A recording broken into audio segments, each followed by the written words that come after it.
Amém? A pregação de hoje tem como tema um coração grato.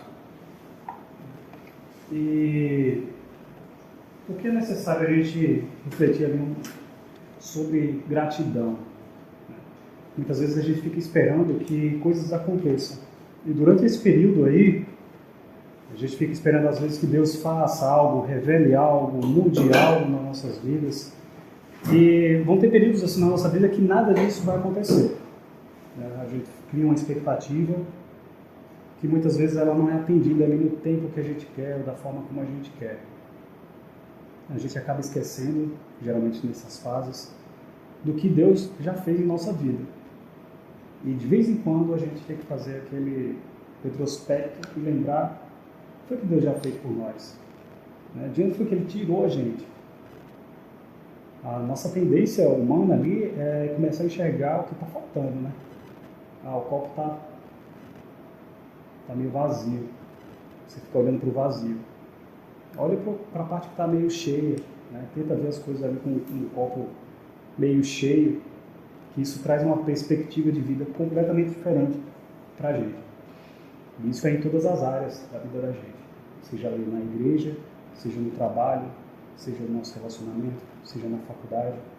A gente às vezes fica olhando o que está faltando.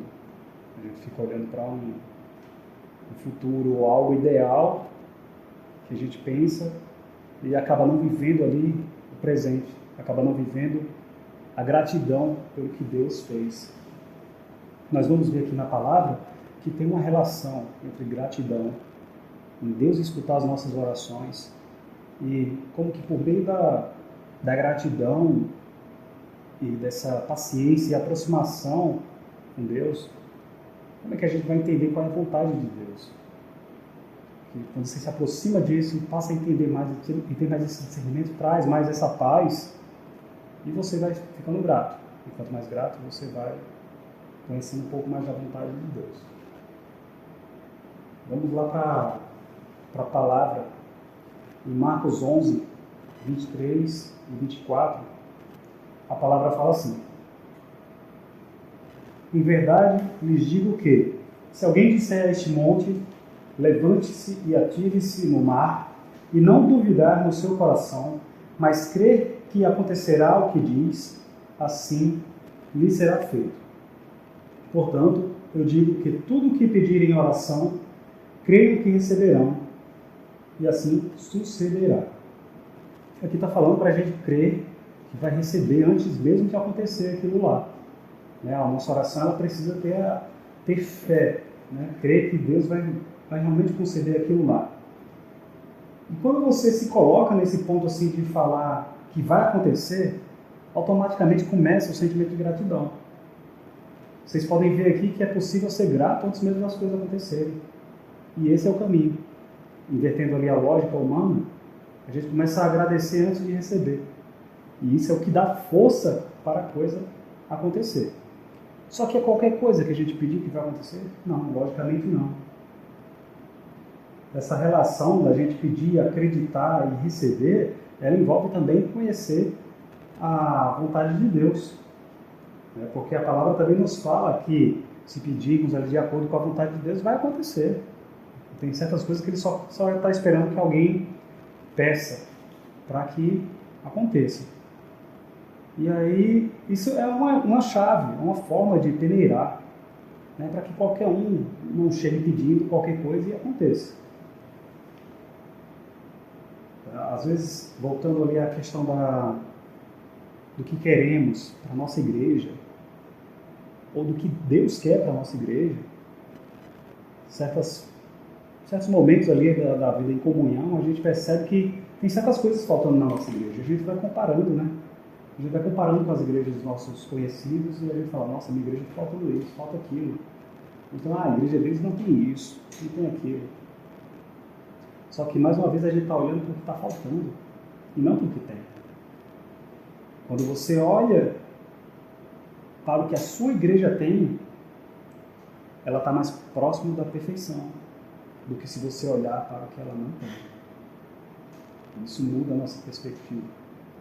A nossa perspectiva no trabalho. Às vezes tem certas coisas que a gente passa, que a gente reclama, né? A gente vê muita gente ingrata em relação ao trabalho que Deus deu para ela, né? Como se fosse um estorvo, como se fosse um grande peso, mas porque essa pessoa está, na verdade, enxergando o que está faltando, mas não enxergou a bênção que Deus já entregou, as coisas que Ele já entregou em nossas mãos. A gente tem que sempre estar vigilante e ter um coração grato. Nada pior do que um filho ingrato. É que o pai se esforça, faz tudo de bom ali para o filho, e o filho não reconhece o que já foi feito. Eu creio que todo mundo já passou por isso em relação ao pai, a uma mãe, né, de ficar insatisfeito com algumas decisões ou com algumas coisas que nossos pais fazem ou deixam de fazer, mas a gente não entende às vezes qual é o plano que ele está colocando em execução ali, né, sabendo que ele vai querer o nosso bem. O verdadeiro pai, o pai bondoso, ele vai querer o nosso bem.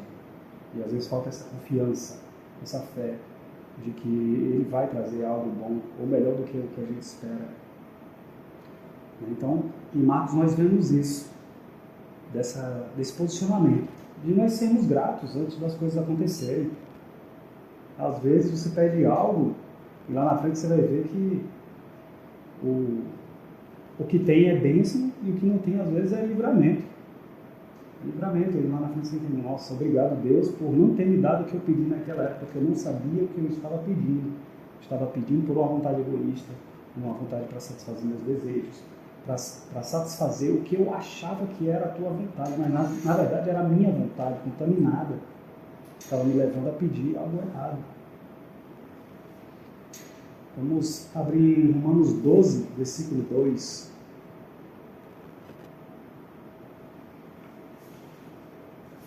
Nesse versículo aqui, a gente vai entender que para descobrirmos a vontade de Deus, não é algo que você vai investigar e vai descobrir algo que está escondido. Simplesmente não é isso. O que tem lá na palavra, nós podemos ler, a gente vai entender uma camada da vontade de Deus ali. E qualquer um pode ler, e só que se você não se aprofundar nessa vontade de Deus, você não vai entender o verdadeiro significado do que está ali naquela camada mais superficial, que parece uma coisa muito simples, mas na verdade não é. Em Romanos 12, versículo 2, fala assim: não se amoldem ao padrão deste mundo, mas transformem-se pela renovação da sua mente, para que vocês experimentem a boa, agradável e perfeita vontade de Deus. E aqui é a metanoia. Transformem-se pela renovação da sua mente, ou seja, uma mudança de mente. Essa transformação, essa renovação é que vai levar a gente a provar da vontade de Deus. Não é simplesmente, eu conheço toda a palavra. Eu conheço toda a palavra, então eu sei toda a vontade de Deus. Você já está provando aí que você não sabe. Está aquela soberba, está demonstrando que você não tem o aprofundamento necessário para entender a vontade de Deus. Então a vontade de Deus ela é alcançada com isso, aquela aproximação, que é por meio da palavra, por meio da presença de Deus na sua vida e principalmente pela renovação que traz transformação em nossas vidas. Isso aqui é o que realmente traz aquela prova da perfeita, agradável e boa vontade de Deus. É a renovação da mente, é a mudança, a transformação de uma pessoa. Isso explica porque tem muitas pessoas que já nascem em berço no meio da igreja, porque a família já vem com essa tradição, ela cresce, vai se desenvolvendo ali, mas as atitudes dela, os frutos dela, demonstram que a natureza dela não é uma natureza transformada por Cristo, ainda é uma natureza pecaminosa.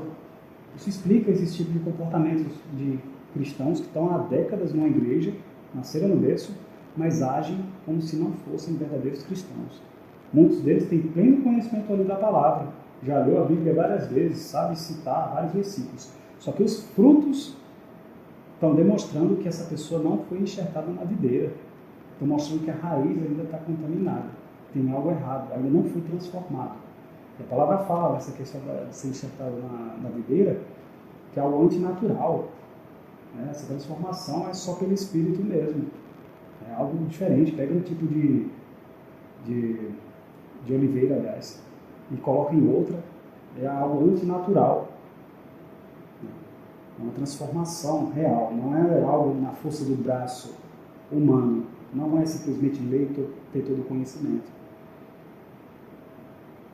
Em Salmos 40, versículo 8, o salmista ele fala assim: tenho prazer em fazer a tua vontade, ó meu Deus, a tua lei está no meu íntimo. Quando o salmista fala aqui, tenho prazer em fazer a tua vontade, aqui ele já está demonstrando que ele conhece a vontade de Deus. E na segunda parte aqui ele fala assim, a tua lei está no meu íntimo. Ele demonstra conhecimento da lei e está no meu íntimo, ou seja, ele tem um aprofundamento na lei e a lei aqui está fazendo parte dele, já faz parte dele. Ele tem um aprofundamento aqui na palavra de Deus. E assim, ele conhece a vontade de Deus. Não só pelo conhecimento na palavra, mas porque aquela palavra já faz parte dele, já é o íntimo dele. Ele foi transformado de dentro para fora. Aquela palavra ela foi assimilada e ali traz uma transformação para aquela pessoa. E isso o aproximou da verdadeira vontade de Deus. Em 1 Tessalonicenses 5, versículo 18,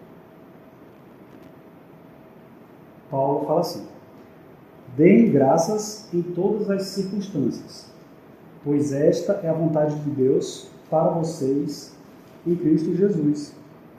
Aqui a gente tem mais uma pista sobre a vontade de Deus, que está relacionada aqui à gratidão.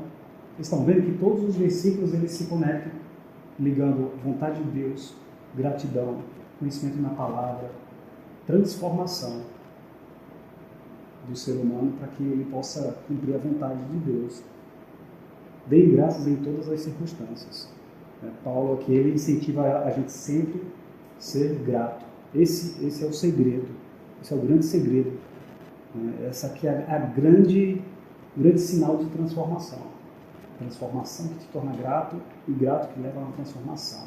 Que é um ciclo muito bem fechado, fica muito claro quando a gente entende isso aí.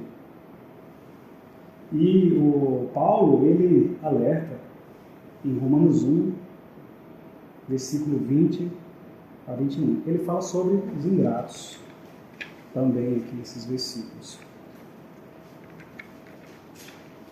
Já que conhecemos ali sobre a importância da gratidão, ele fala um pouco sobre ingratidão. Versículo 20 e 21. O 20 fala assim: pois, desde a criação do mundo, os atributos invisíveis de Deus, o seu eterno poder e sua natureza divina, têm sido vistos claramente, sendo compreendidos por meio das coisas criadas, de forma que tais homens são indesculpáveis. Porque, tendo conhecido a Deus, não glorificaram como Deus, nem lhe renderam graças. Pelo contrário, seus pensamentos tornaram-se fúteis, e o coração insensato deles se obscureceu. Não renderam graças a Deus. Aqui está falando dos ímpios, dos homens que não são os justos. Falando que são indesculpáveis porque as pistas da criação de Deus estão na natureza. E essa é uma forma de Deus se expressar. E mesmo assim essas pessoas não reconhecem o agir de Deus. Ou seja, criação, algo que foi feito, algo que já está diante dos nossos olhos. Só que esses homens aqui, eles veem isso e não atribuem a Deus. Eles negam o poder de Deus. Olhar para o que já foi feito, olhar para o que já está criado, olhar para o que Deus já nos proporciona, o que Deus coloca diante de nós. Eu costumo pensar que quando a gente pede para andar no caminho iluminado, às vezes não é você esperar que Deus sempre vai iluminar o próximo ponto, não. Olha o que Deus está iluminando o seu pé. Olha o que Ele já iluminou. Olha o que Ele está proporcionando. Às vezes é isso aí que Ele vai iluminar. Às vezes Ele não vai iluminar um ponto lá na frente que você está pedindo. Quero avançar aqui. Não, às vezes Ele está iluminando coisas aqui próximas. Coisas que já estão. Que é para você agir com sabedoria de acordo com o que você tem já. É claro que a gente vai sempre pedir discernimento, orientação. Mas vão ter certos momentos que Deus vai falar assim: aproveite o que você tem em mãos. Para de ficar olhando o que está faltando. Aproveita o que você tem em mãos. O trabalho que eu te dei é esse. O casamento que eu te dei é esse.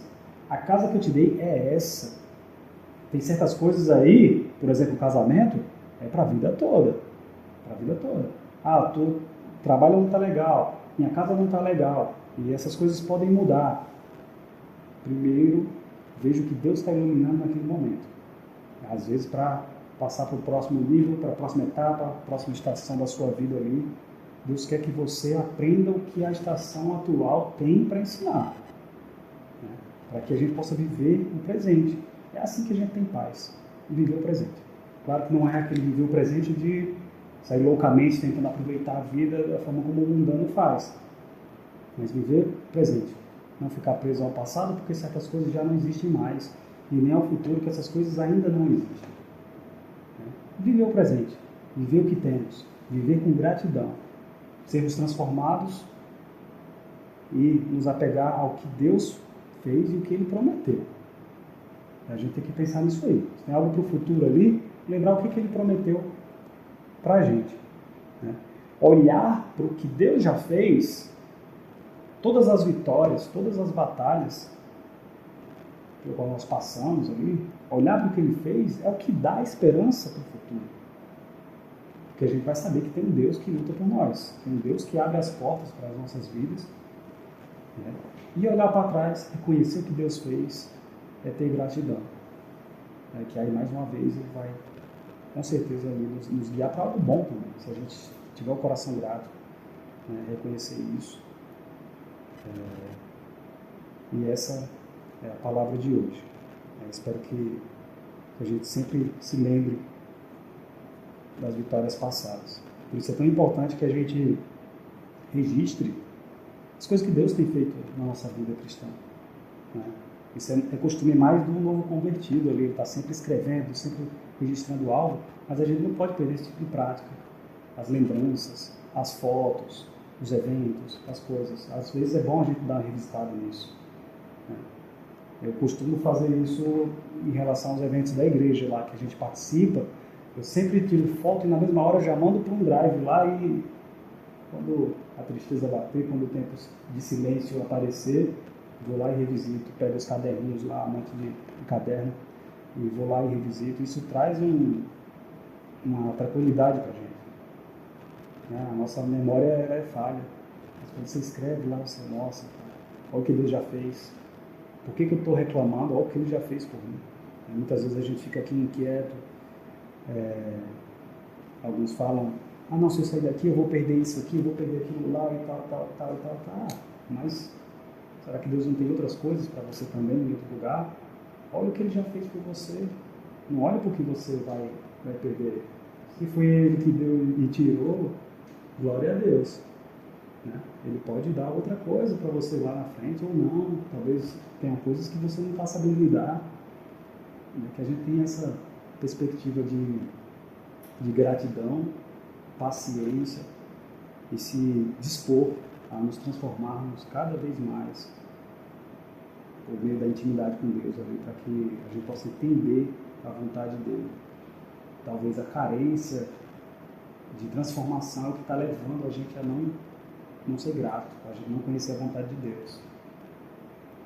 Talvez a gente precise realmente estar se aprofundando nessa transformação, ver o que eu preciso mudar, ver o que eu preciso melhorar. O que é que Deus está trabalhando em mim e eu estou teimando e não estou deixando Ele trabalhar. O que é que as coisas presentes estão trabalhando em mim? O que é que elas têm para ensinar? E aí, de repente, as coisas acontecem. Quando você olha, é porque houve uma transformação. Mudança de estação é equivalente à transformação. Alguma coisa muda. Os seres vivos, eles mudam. As funções mudam. O clima muda, o ambiente muda. Para mudar de estação, tem que haver transformação. Amém?